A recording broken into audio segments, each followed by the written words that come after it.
but the willingness of people to share, I think, outweighs any data privacy concerns because of those social networks. I think because social networks are such an important part and a major part of people's lives, and the willingness to share information and make it publicly available is somewhat negating the data privacy concerns. Now, in any of the projects I would do, data privacy is always a key concern, and we have to look at making the data anonymous. So if I'm extracting, so for example, we spoke about monitoring the energy use across the campus. It's essentially dark, it's a black body, and so it absorbs and radiates heat very easily. It doesn't reflect unless we paint it white. We generally don't see a huge amount of reflectance. So urban areas, concrete, built materials tend to absorb heat and then radiate heat back into the atmosphere, which is generating heat.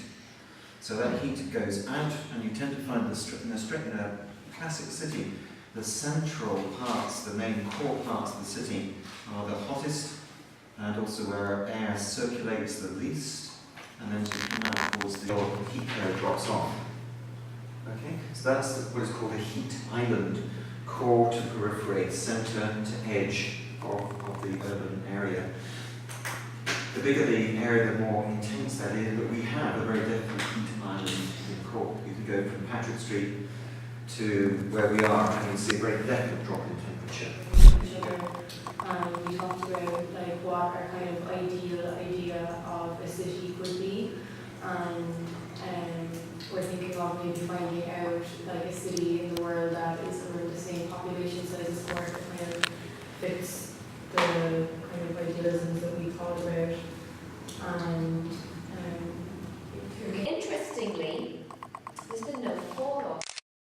I was kind of expecting in advance that you'd expect, like, because my own perception is that there seems to be less traffic since 2008. There seems to be less traffic on the road. But actually there wasn't. Now I did analyse, I had a look at the data for 1 year.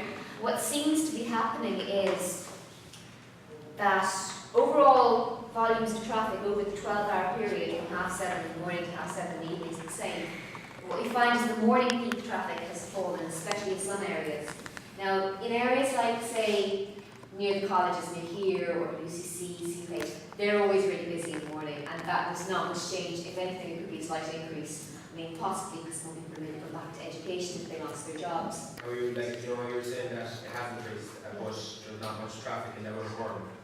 How do you think that works out? Because, like you were saying, there's not much traffic, but quality control in your policy. You need to be aware that there are people in the country.